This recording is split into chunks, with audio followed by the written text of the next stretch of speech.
But as the premiers met, the U.S. was striking up trade deals with other nations, deals that signal a 15% baseline tariff could be the norm. So is that maybe the best Canada can expect from a deal?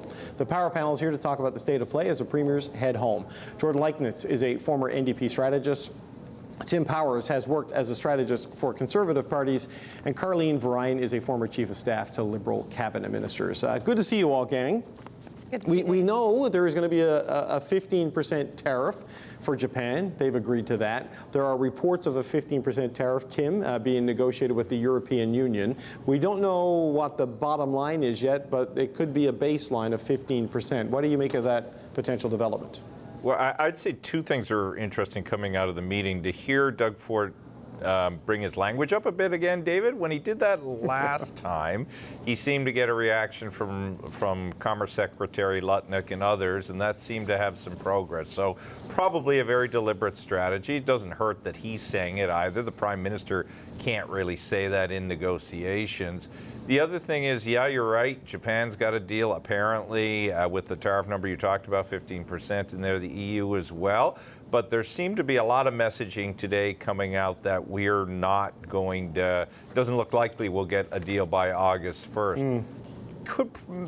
How one would interpret that depends on what Donald Trump says at any moment on Truth Social. But that may be a sign that we are either in a truly uncertain place or a place where we may be a bit better off. By that I mean, if they're not coming out on in the same time frame with the same numbers, let's choose to be optimistic until we need to be pessimistic. Right. Well, you know, Carleen, no deal by August 1st. Is that no deal was agreed to, no deal that Canada could accept? Trump just decided he's going to set an arbitrary tariff rate, and that's just the way it goes. I mean, it could mean any number of things. Yeah. And while there is a bit of a pessimism here, there is also patience, it seems, with the premiers to take a deep breath, try to get the good deal, and rally behind the Prime Minister. Because Canada is in a position where it can afford to be patient.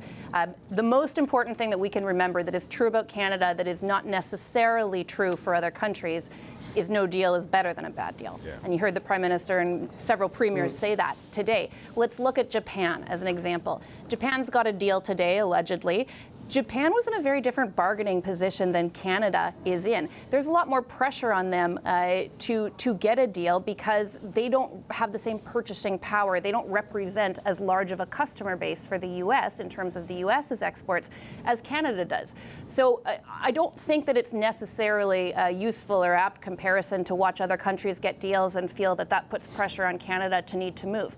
We don't need to move. We have a lot of the cards in this conversation. That's just as true today as it was in January and February when this conversation first started. And you just think back to those first principles. Canada is a bigger customer for U.S. businesses than I think it's Japan, Korea, the UK, France, and Mexico combined. So we got a lot of leverage here. Yeah, Jordan, I don't necessarily look at these deals and think, oh, well, Canada's got to give. I look at these deals and wonder, does this mean President Trump is looking at 15% as his bare minimum? Because yes, while Canada has greater purchasing power, the economic exposure and the vulnerability is also larger and more acute too. Yeah, that's right. Of course, Canada is really alone alongside Mexico in terms of our vulnerability to these tariffs. And I think that that's why it's really difficult to compare other G7 countries and other deals like we've seen also signed by the UK in addition to Japan. Because the impact on our economy is just so much more significant if we were to sign an agreement that allowed any level of tariffs to be baked in. And I think it's really notable that we've seen the Prime Minister move over the last couple of weeks from sort of preconditioning the population to the idea that tariffs may be a more permanent thing, some level of tariffs, to now taking a firmer line that there will not be a signature on an agreement if it's not good for Canada. I think there's a lot of really good reasons that that second approach is the right one. Because, of course, once we sign an agreement that does contain some level of tariffs, that becomes a bit of a new normal. And it also limits our ability to counter tariff, to fight back from some of those things. And, of course, we just went through an election where Canadians demonstrated, I think, really vividly that they were ready for that fight. Yeah, and whatever concession you agree to now on this August 1 deadline, it just becomes the starting point for the broader trade renegotiation next year. Look, I'm going to do something that's deeply unfair to the three of you. I'm going to play a clip of Donald Trump and ask you to tell me what it means, because he just gave a bit of insight into his tariff policy and the trade deals the U.S. is signing just last hour at an event in Washington. So take a listen to this. We're going to have a very, very simple tariff for some of the countries. There's so many countries you can't negotiate deals with everyone, so we'll have a straight, simple tariff of anywhere between 15 and 50%. A couple of we have 15 because we haven't been getting along with those countries too well, so we just say, let's pay 50. So, Tim, I don't know who pays 50, who pays 15, who he's getting along with, who he's not getting along with. But, you know, go back to Jordan's point about the preconditioning from the Prime Minister that tariffs are going to be some sort of a persistent thing. Yeah, it seems pretty clear, no matter what, something like that is going to happen to every economy out there. Well, and you also had, David, which I found really fascinating, I think it was on the weekend, Larry Summers, the former Treasury Secretary for Bill Clinton, former president of Harvard, saying that, you know, there was, I want to get this right, but suggesting there was something in the tariff policies that Trump was putting out there that had some effectiveness. So in an odd way, Trump is getting a little space. However, to your question about the numbers, look, who knows what his range is, because we've also had 25% out there. We've had 35% out there. It's varied among sectors. I don't think Donald Trump himself knows. I think it's his straight up typical real estate negotiating ploy, numbers floating all over the place. He's hoping you will guide him to a place, and then he'll see if he likes it, and then you go from there. That's pretty common in real estate. Gives us no comfort, but you know, let's see where we go, because it could all change again soon. And it has to be said that some of this obviously has to be pretty diversionary, given some of the allegations being made domestically in the United States about Epstein and Trump and all of this, because every time Jeffrey Epstein's name, the list gets brought up, there's more noise on the tariff front, there's more attacks at other people. So if you're a Canadian negotiator, God bless you, because I don't know how you follow the bouncing ball around. Well, you know, Carlene, it was interesting. With all of this chaos and all of this pressure and all of this turmoil coming from externally from the United States, there was none of that here in Huntsville, in the Muskokas. I've been to a lot of premiers' conferences and first ministers' meetings in my day, and this unity and cohesion, it was remarkable in the face of everything, just how Canada's leaders are kind of pulling together in this moment. What did it look like to you from the outside here? I mean, it makes you wonder what the Prime Minister is saying to those premiers once that door shuts, doesn't it? Because every single one of them comes out, and not just today, but the last time they met too, every single one of them comes out effusive in their praise and falling over themselves to express their confidence in the Prime Minister, and not just like-minded premiers from progressive parties, but conservative premiers. I mean, two of his biggest cheerleaders right now, I think we would say, would be Ontario Premier Doug Ford and Nova Scotia Premier Tim Houston, both of whom are Conservative premiers. But we also heard just a few minutes ago on your show from my Premier Scott Moe, who spoke with great confidence about the Prime Minister and Minister Dominic LeBlanc as well. I think there's two things going on. One, the premiers are likely seeing a level of confidence and competence from the Prime Minister in those meetings behind closed doors that they like, that makes them feel good. And number two, I think all of these people are politicians, and they recognize something, which is that when they are up against a person like President Trump, who his signature move is to try to divide people in order to dominate them, that they cannot show an ounce of daylight between their positions. That unity is the biggest asset that we have right now as Canadians, and they're all doing their part.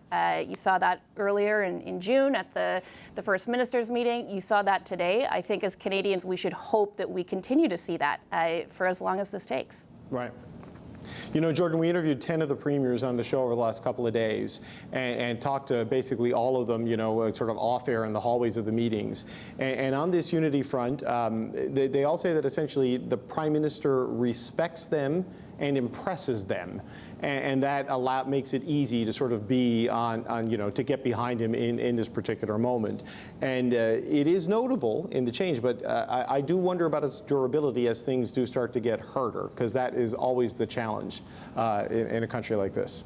Yeah, I think you're absolutely right. Look, right now, there's no question that I think the premiers are doing what a lot of Canadians are doing, which is giving Prime Minister Carney a whole lot of latitude in doing what he needs to do in these negotiations. But we're still at a place where it's not clear what the trade-offs are going to be in the negotiations. And part of the challenge about the tariff threat, the way Trump has presented it to Canada, is it's so sectoral. He's going after key industries like auto, like steel, like aluminum that have regional bases. And so that means that when eventually there is a deal, when there's discussions around what those trade-offs are going to be, there's going to be serious regional political ramifications. So you could think, for example, about what happens if supply management were to, in a serious way, be on the table. So I think that those conversations are necessarily going to become more difficult as it becomes clearer what is involved in those trade-offs. But for now, right now, it makes complete sense for the premiers to be supportive of Prime Minister Carney in order to strengthen his hand in those negotiations. I think what's interesting coming out of President Trump is that you almost get the sense that he's a little less interested in reaching deals, or he's getting a little impatient with the process. And so I think it continues to be a challenge for the Canadians to get Canada on the agenda in the Oval Office in order to get to a conclusion. Because there's a lot of noise, there's a lot going on there domestically, as Tim has also talked about, that's politically unfavorable for the president. And so he likes to talk about tariffs because that's something that's working for him. But, Tim, it's interesting on the way the first ministers are kind of pulling together here. When I chatted with Scott Moe earlier, there is a sense that what happens with Trump, yes, it needs to succeed, it needs to work well, but so much of it is just beyond the Prime Minister's control that they understand that. Where the things could fall apart is if the domestic agenda doesn't hold, right? The big projects, the internal trade, the economic growth. And in that, in a lot of ways, is the sort of thing that could keep this knit together even if things go bad with the U.S. Yeah, today's hero can be tomorrow's piñata. And traditionally at those meetings, you've seen a lot of that piñata getting whacked by premiers, as you well know, David.